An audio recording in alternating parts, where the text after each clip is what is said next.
Baba Walisintunu Matsingwana, Deputy Minister of Trade and Industry, Mr. Nomination,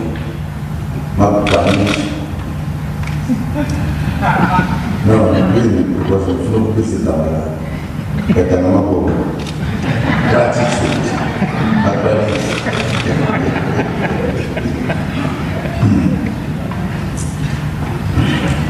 Baba, let me see. Zigala and all the MSCs present here.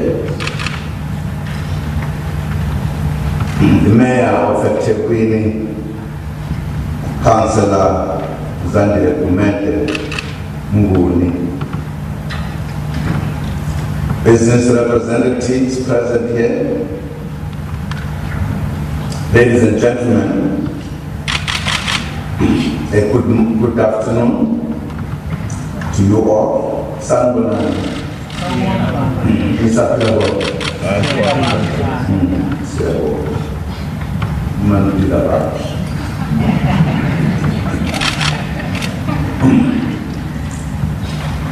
ladies and gentlemen, I'm pleased to join you to celebrate this momentous occasion, the launch of the KwaZulu-Natal InvestSA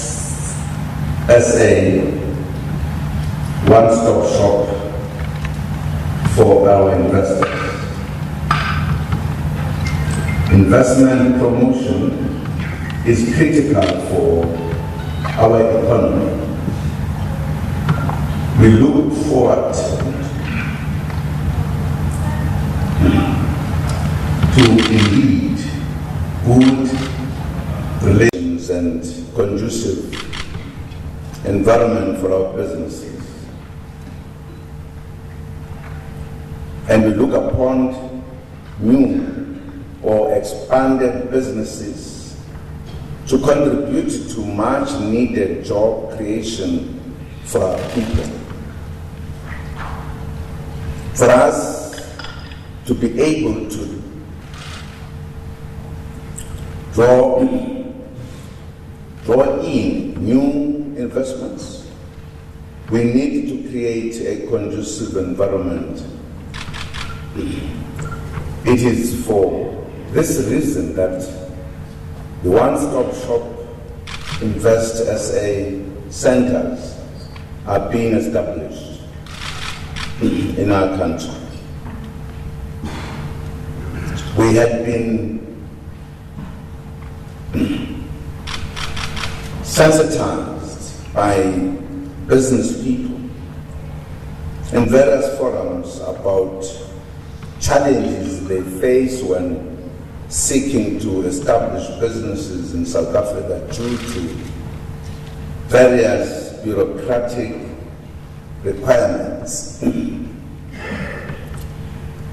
InvestSA one-stop shops would be focal point of contact in government for investors to obtain permits, licenses, and other regulatory requirements. All the services will now be made available under the same roof. Services offered by key departments such as Home Affairs, Labor, Environmental Affairs, Trade and Industry, and agencies such as companies and Intellectual Property Commission, South African Revenue Service, Visa Facilitation Service Centers, amongst others, will be available at the one-stop shop. For the one-stop shop to become effective and successful, the three spheres of government, namely national, provincial, and local, must work together. We are pleased therefore, that the establishment of the KwaZulu-Natal one-stop shop by the Department of Trade and Industry has been fully endorsed and supported by the KwaZulu-Natal provincial government.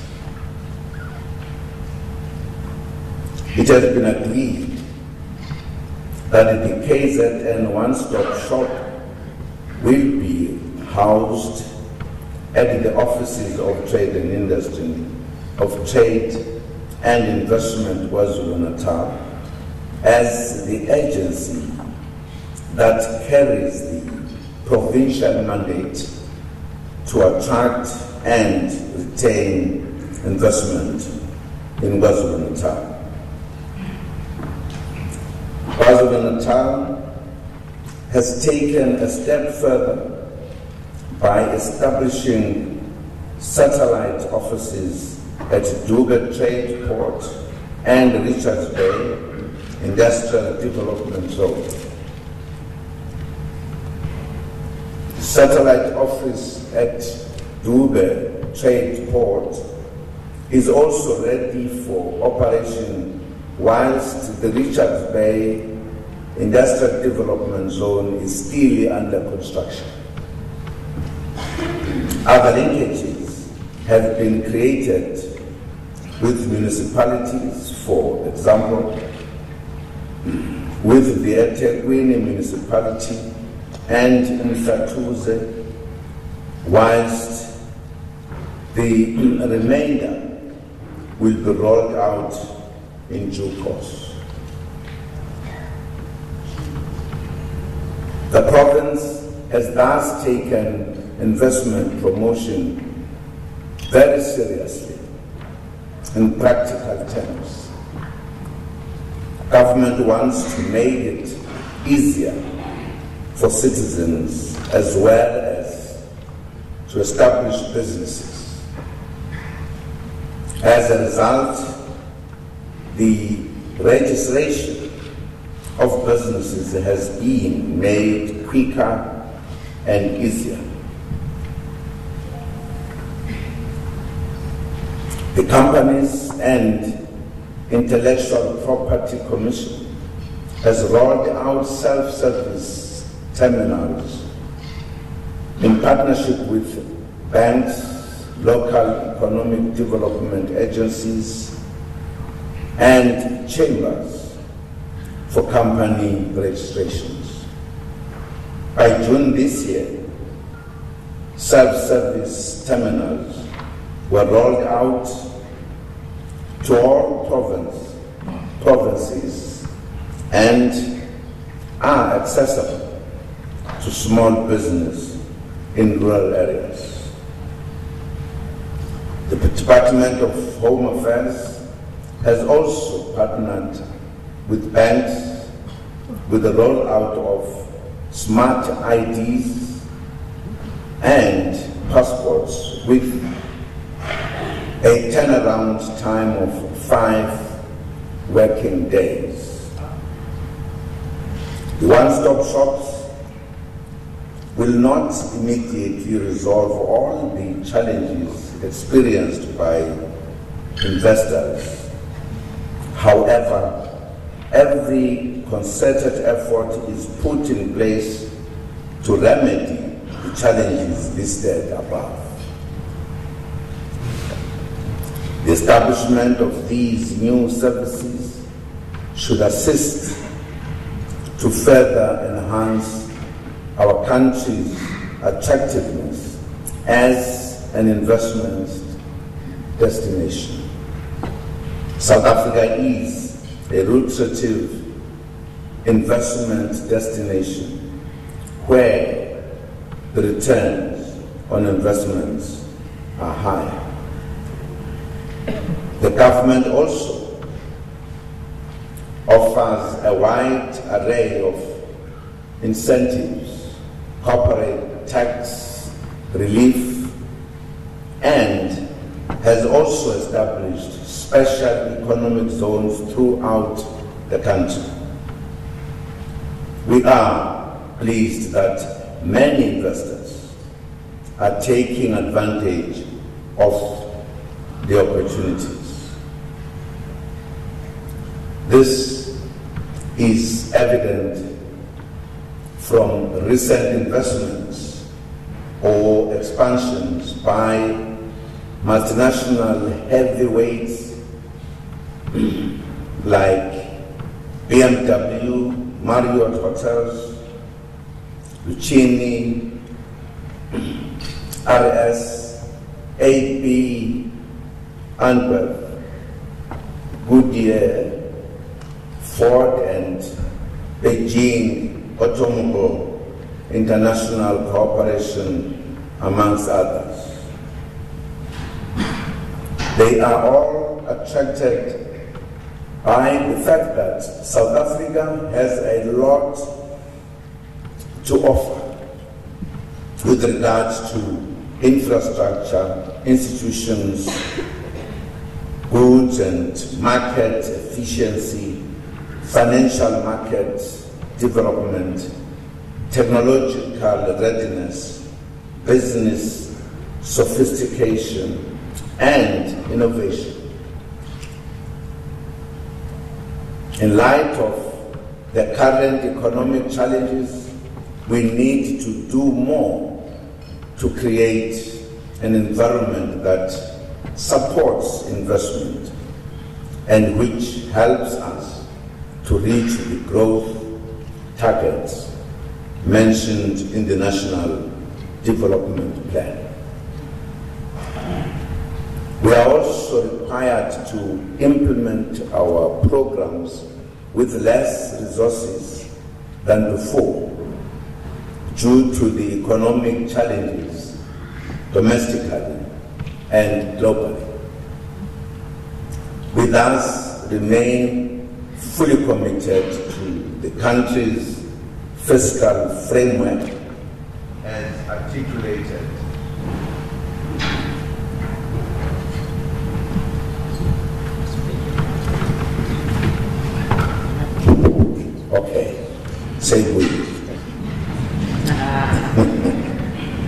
We thus remain fully committed to the country's fiscal framework as articulated in the recently tabled medium-term budget policy statement.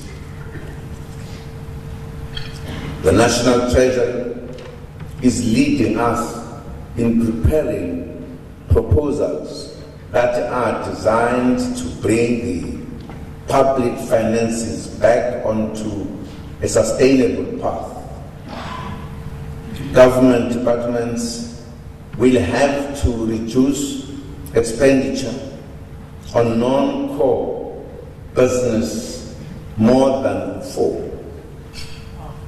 The medium-term budget policy statement has already indicated that some institutions that have also been draining government resources, such as some state-owned enterprises, are required to achieve turnarounds.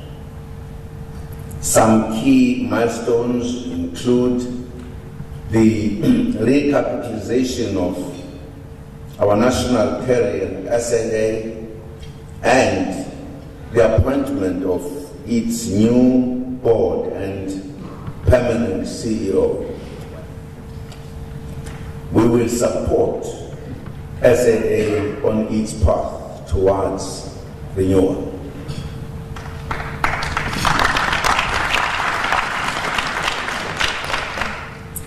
Other SOEs are also being supported.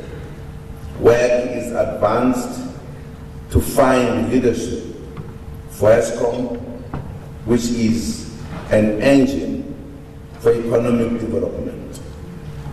There is a new board at the SABC, which is tasked with ensuring the financial viability of the public broadcaster.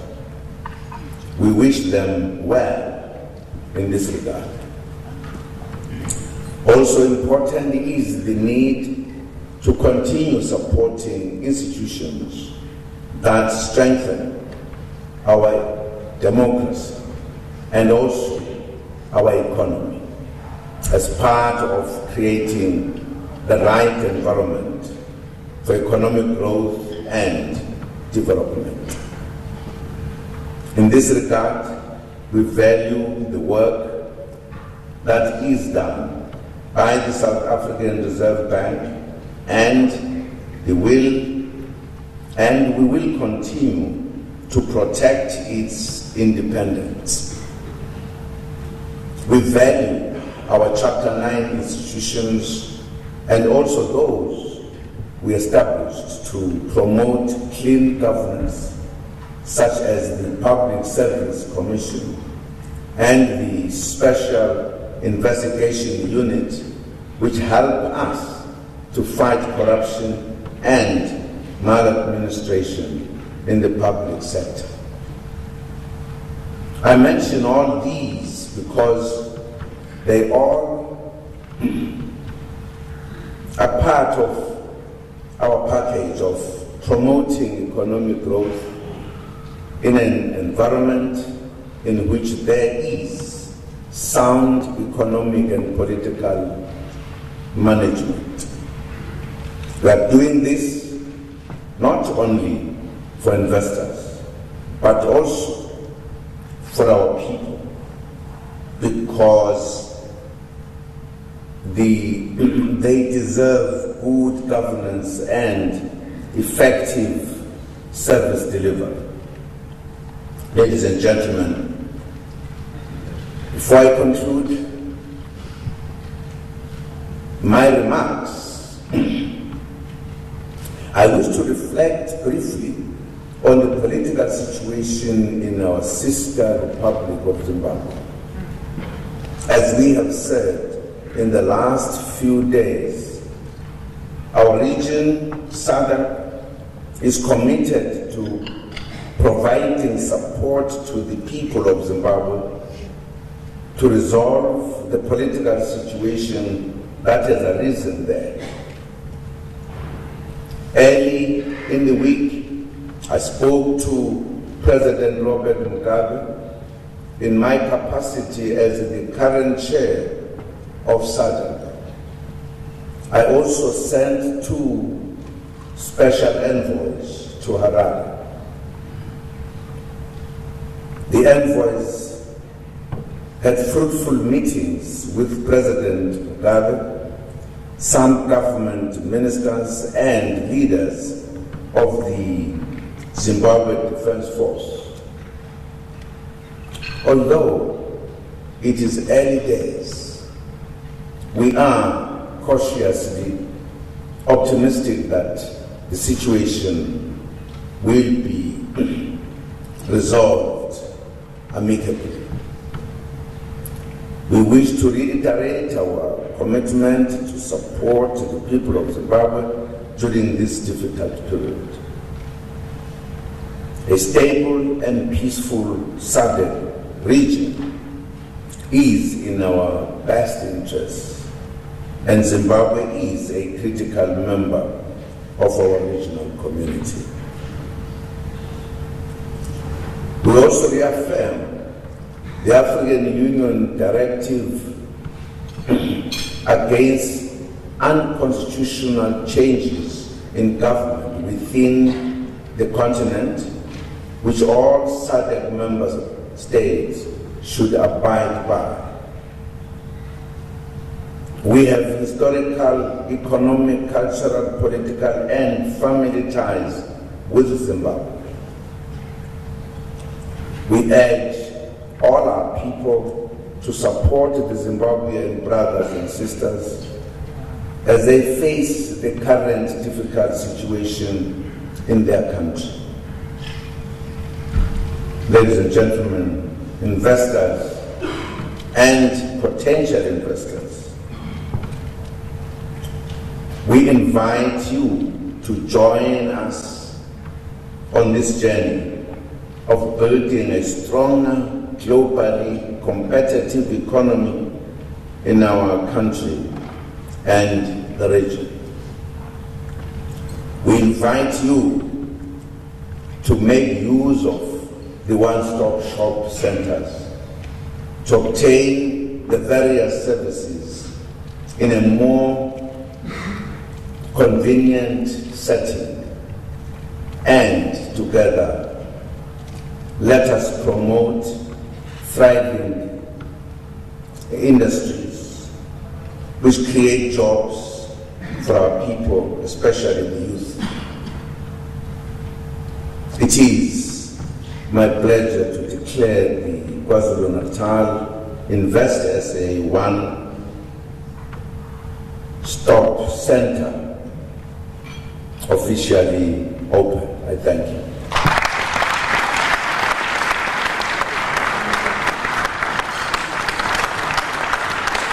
Yes, let's give the President a big round hand of applause.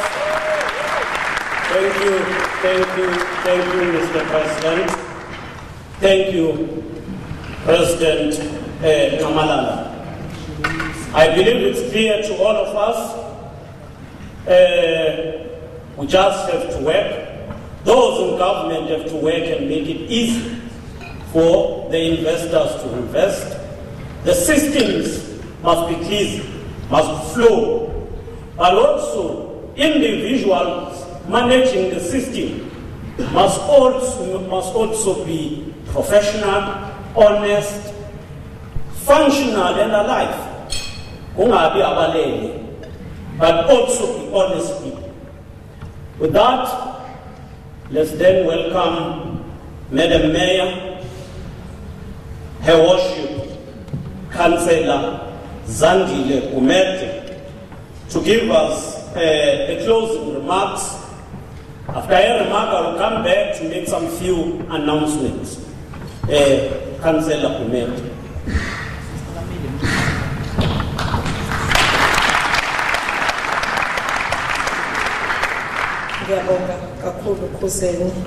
Our leader in government business, His Excellency President J.G. Zuma,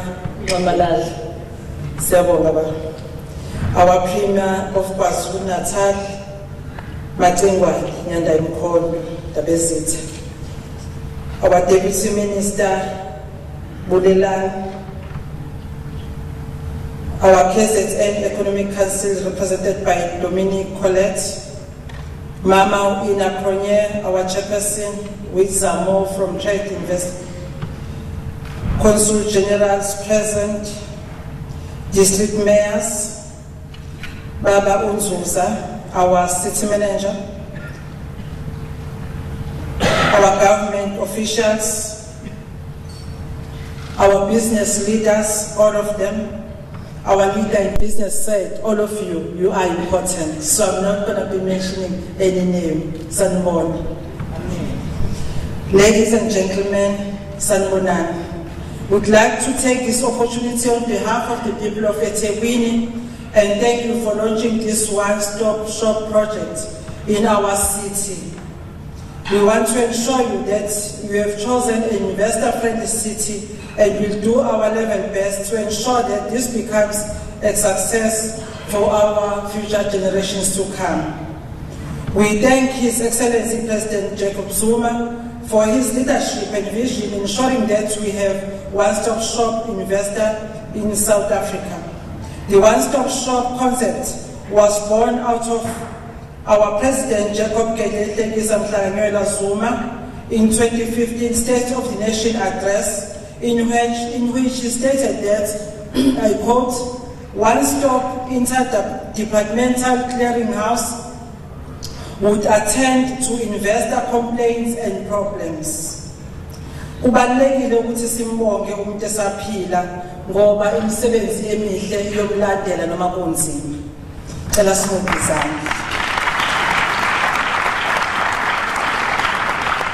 Msholozi ngithengela ngiba imeya lomkhandlu waseThekwini.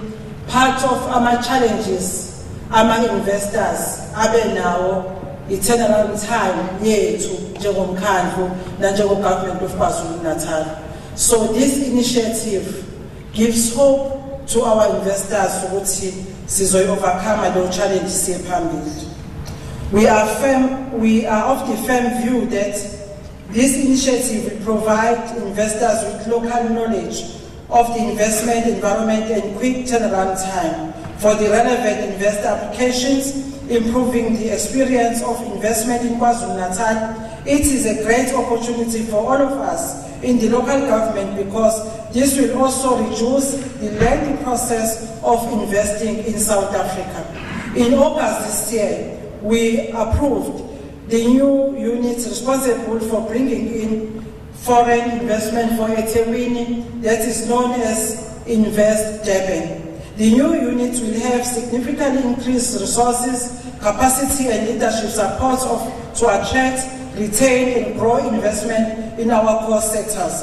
In partnership with our business support unit, the InvestSA team will also ensure valuable linkages from the foreign investments into our local SMMEs and community participation groups. We are encouraging and working towards more of these investments being spread across the city, including our townships and rural areas. Lastly, in our inauguration as this new council, we promised our citizens and business community that we will establish Business Investment Partnership Forum called Team Durban. Right now, we are busy with the processes, Mr. President. In conclusion, I would like to announce that we are finalizing the MOU between us and Invest South Africa or Trade Investment KZN. This will enable us to have clear lines of operation between the province and us, including the catalytic project we are having as a city. Without further waste of time, I would like to thank everyone who made this day a success. We appreciate your guidance, Baba Msholozi, and also our Premier Matungwane and our MEC Ukuzeni for always reminding us that whatever we are doing as a city, as a province, we must always be radical for our poor communities.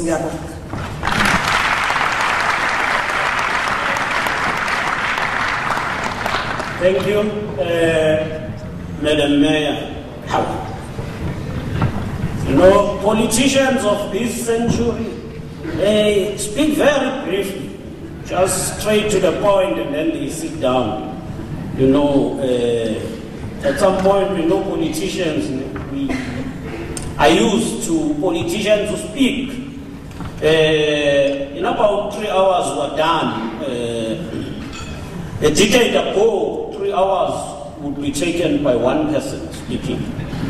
Let's thank all of you for attending this session. You've been a great and a wonderful audience, but let's not only end here. Let's then work.